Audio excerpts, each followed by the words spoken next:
Partoofs no matter what your rank is, so either 2 or 4 depending. So let me just go update that before I do introductions here real quick, because Zealous a really cool dude. Congratulations on being our first ever gold VIP member, my friend. Of course, that's only going to last for the broadcast. Anyways, music is on. Boys and girls, ladies and gentlemen, find ourselves in another Starbow match. Oh, and the best of is working this time. Cool. Without further ado, though, spawning here in the lower left corner of the map seems to be a favorite by most. We'll see how he plays out today. It's going to be the Zerg player, Deathblood.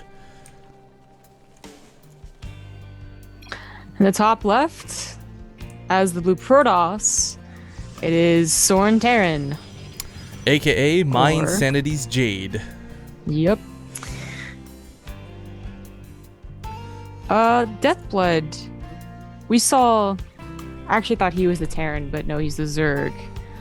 I just remember that he played against a teammate and he absolutely rolled him. That's all I remember. Of course, the teammate was a Terran, so I don't know what a ZVP looks like.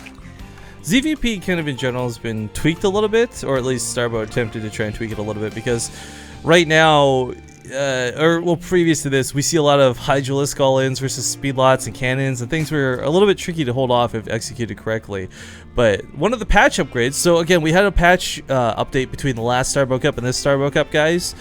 And one of the biggest ones for Protoss was the photon cannon speed. So the photon cannon weapon speed was decreased from 1.75 seconds to 1.5. Chrono boosting a cannon still increases its attack speed down to 1 second cooldown. So not too bad. Also does a little bit more damage, I think. Or no, Stalkers had their damage changed. So that's what it was. Not the cannons. But yeah, Zerg, as far as is concerned, outside of that, Hydralisks apparently didn't have much tweaked, but except their churn rate. So I guess their capabilities of hit and run was slowed down slightly. But, I mean, outside of that, the matchup's still generally what you guys have seen. And I don't know if this cannon change is going to be enough to completely change Hydralisk all-ins early on, or Hydralisk bus, quote-unquote. But this matchup's got some very cool things going for it. One of my favorite players to watch, actually, RSVP, does a lot of really fun things with, not Oracles, Sentinels, they're called in Starbow. The Oracle's cousins, I guess you can call it. Because they're not quite the Oracle, but they got a lot of very similar abilities. Were they also designed not to kill workers?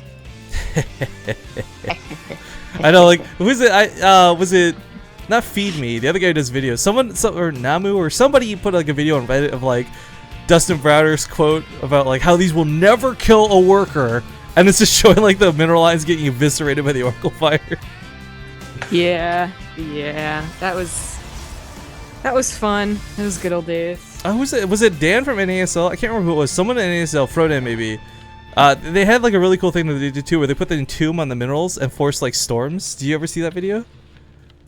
So you put like entombs on like the left and the right sides of the minerals, so all the drones would have to stack up in the middle, and then they would storm it. And it was disgusting. You know, entomb, I guess I didn't really see it like balance-wise, and it sounds like it could really mess things up. But it also sounded like a cool move. Like they actually were going someplace correct with that, as opposed to just killing workers.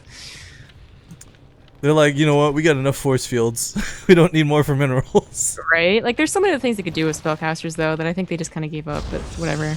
I really can't wait to Legacy of the Void, though. Like, not because, like, you know, oh, maybe it'll fix the dead game or whatever the fuck you want to say, but, like, because the Hardest from beta was so fun. Just, like, figuring everything out. I'm gonna watch replays and be like, why are they doing this? Oh, it's because you need a Widow Mine against the Oracle, which doesn't happen anymore, but it's pretty cool.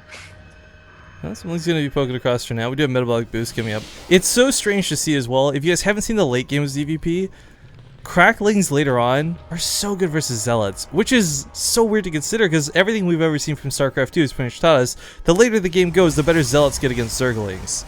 But in Starbow, it's not quite the case. And Zerglings can be good for later on, but we do see those Hydralisks come out. Early tier 1 is again an odd thing to see. I kind of miss the early, you know, we talked about the early days of StarCraft beta, but I miss the early days of Starbow where we see a lot of Zerg players playing with Roaches. Roaches in Starbow are pretty cool. They get a tunnel ability which lets them move underground, but it's not like regular burrow movement. It's like a 6-second timer, so you move really fast underground for like 6 seconds. But Roach fire in this game is literally fire. They shoot fireballs instead of acid. It's really cool. That is pretty cool. I am actually excited for what Starbow is because a lot of the builds, like maybe not the execution exactly like it, but it's really identifying with all the Brood War like ways of the game playing out. That was a great way to put it, but yeah, well, anyways, yeah.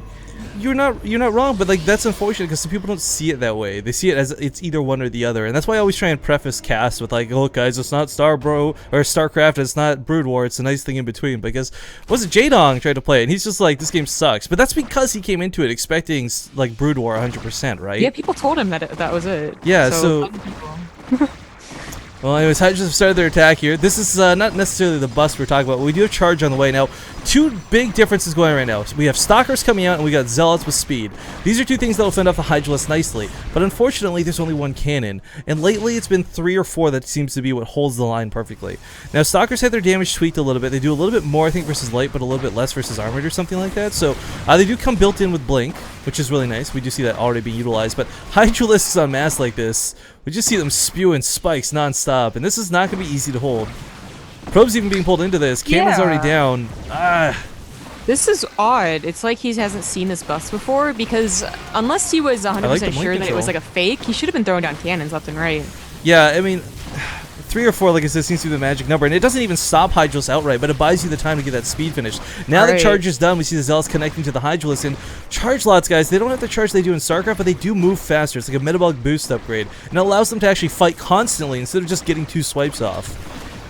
That being said, he's losing a lot. His +1 weapons are denied, but +1 weapons aren't what's going to hold this. He's going to be having 4 or more Zealots, which he finally has, so decides to get into the fight, but there's so many Zerglings here to buffer for the Hydralisk. There's no way to connect, and this is looking really, really bad for Jade. He can still hold, I think. Like, I think with that attack that actually significantly set him back, yeah, like especially that last one. But he's gonna be able to clean up the Hydralisk. If he had any cannons morphing, you know, just to stop the reinforcements, he would have been actually okay to restart the game. But Deathblood smells blood. Yeah, that sounds weird to so say. He's not gonna stop. He's not gonna stop at all. He's gonna keep on making all these units, and you know, the second attack's gonna be really powerful. I don't like this push. I don't like pushing out of the base right now. It's really risky. He doesn't know how many Hydralisks are behind this. Yeah, he did that before too. Like he saw 4 Lings outside and he pushed out with the 2 Zealots, and I'm like, what are you doing? What are you doing? I don't know. Honestly, I'd like to see 2 or 3 cannons come down. Even though he can't power the pylon, he can still put it right next to the Nexus. Dude, cannons? The problem is he's having money. Deathblood's the one that's rolling in money. But yeah, that should have been step number 1, I think. Gets a nice connection to the Hydralisks. You can do pretty well here. I think Deathblood should wait for a mass of Hydralisks, you know? It is strange seeing this counterattack come out, but it's looking pretty good. The Blink Stalker, I guess, increased damage was just enough to make them more viable. And chasing forward like this, trying to connect to the Hydralisk. Deathblood in full retreat. All of a sudden, this game is turned completely around, and he doesn't have any defense at home. He's got some spine crawlers that are being nurturing swarmed in, but even then, they're not building fast enough. Kind of a complete role reversal. Not enough cannons, now not enough spine crawlers. Drones being pulled into this too. Hydra's on top of the ramp, could try and use that high ground advantage, but no, the Stalkers blink above them. Oh my god, this is a complete reversal. Really well handled here by Jade. I thought this was looking so much worse for him, but that hold just barely was enough, and all he needed by the looks of it. Well, I was going to talk about how, like, the probe count was actually not too different. Deathblood is only at like 20 for that entire attack. So if he got pushed back at all and wasn't able to keep him into a contain, I think Jade was actually okay. My name is Soren Tan and he's Protoss. I know, I've seen it too, but I like the enrage of the Queens. Queens actually do big damage in Starbow, guys. People forget this, but it's an on-activate ability. It's not a default attack. So those Queens on the front line were actually huge, and we see Deathblood stay in the game. Now the problem is, unlike Jade lost a lot of workers, but he still had 20 to fall back on. Yeah. Deathblood lost some drones to that pull, and he's only got 13 mining up 2 bases right now. And unfortunately, without a macro hatchery, without a 3rd hatchery down, he can't afford to make both Hydralisks and drones to great success. So he has to play very cautious for the next 4 minutes. Yeah, it's too bad. He has a lot of money, so the ability to reproduce a big number of drones, specifically because they don't have any gas, is there. Like, he should be using that money and really, you know, helping himself out. But yeah, he can't because he doesn't have the injects. I like the additional spine crawlers coming down too to replace his defense. I mean, if there's one thing we can take away from the series we saw before, a spine crawler wall done correctly can hold very well. I mean, granted that was versus Terran, not versus Protoss, but the dynamics don't shift too significantly in Starbow. The only difference is in Starbow, lurkers aren't the free auto kill everything that they are against Terran. Yeah, that's true. Another thing about using spine crawlers is just like what we're talking about. He doesn't have the larva, so he doesn't want to build Hydras, and he doesn't have gas. to build Hydralisk either. So Spine Colors are literally one of the best things he can do, you know, besides also just being kind of good for holding off attacks. Well, you know, he's still trying to get enough larvae to go ahead and drone up and use all that money. He's just starting to, but still only at 18 drones, about to be 20 versus the 32. Just 32. The Storm Simulator a little bit scary too. Storm in StarCraft does 80 damage. Hydras have 80 health, so it often doesn't kill them. But Storms in Starbow actually do 112 damage. So Hydras have to be incredibly careful, because while these units are great, they're tier 1 for a reason, and they're fragile and a bit, I don't know, flimsy. But I like this hidden base Deathblood got up behind this. I think this is kind of critical. But with how common, I wouldn't say, I guess maybe not even hidden bases, but like how common these sort of overextended expansions are in Starbow, I'm surprised we don't have players constantly looking for them. Well, in Brood War, that's literally like the bases that you took. You know, it wasn't actually hidden. You took the bases off to the right or to the left as your third, as a Zerg player, and you would you would build a nice Sim City so Zealots couldn't easily attack into there, or you put the Lurkers on the ramp so the Terran couldn't get over there. So like that's why I'm surprised that more people I think the Zergs are identifying it first, and the Protoss and the Terrans are a little behind on making sure to check for it. Yeah, because I mean, it's not like StarCraft 2 where like once in a while on Frost you'll see a base hidden in the corner. It's a lot of the time on these 4-player maps. Hell, even on the 3-player spawn maps. But trying to wrap it around from the side, he's going to identify which part of the army is the smallest. Really cool move there with the Changeling. Good scouting information. Might lose a Hydralisk here, but still gets a lot of Zealots for it. Not too bad. Yeah, not too bad at all. Again, don't forget, guys, that even though, you know, we also called it, you know, too prematurely in that initial attack, Starbow does have a lot of potential to come back. So one, you know, bad engagement by Jade right here could go ahead and swing it into the other person's favor again. Will that actually happen? I don't know. These storms are going to be so strong. Yeah, that's really cool about Starbow. The comeback potential comes off to the way 1 bases, 2 bases works, but Storm slapping down the Hydra's gonna get out of them. There's so many Storms though, he can't dodge them all, unfortunately, and Archon gets warped in behind this. Pretty good. He still has a good chunk of Hydralisk. He's been microing on 2 sides. It's just barely actually not going to be enough. Rage. The Queen of Rage will hold against the Zealots, but the right side of the army is faltered. I don't know, if there was no Zealots left, I think maybe he could fight this, but it's Stalkers and an Archon alone are scary enough. He's not using high ground to his advantage at all. Queens do enrage, but they're only good against the smaller units. This Archon is taking quite a few hits. Dude, if there was like half the amount of storms, I think actually he holds again. I agree. If there had been not even half, if there had been like 1 or 2 less storms.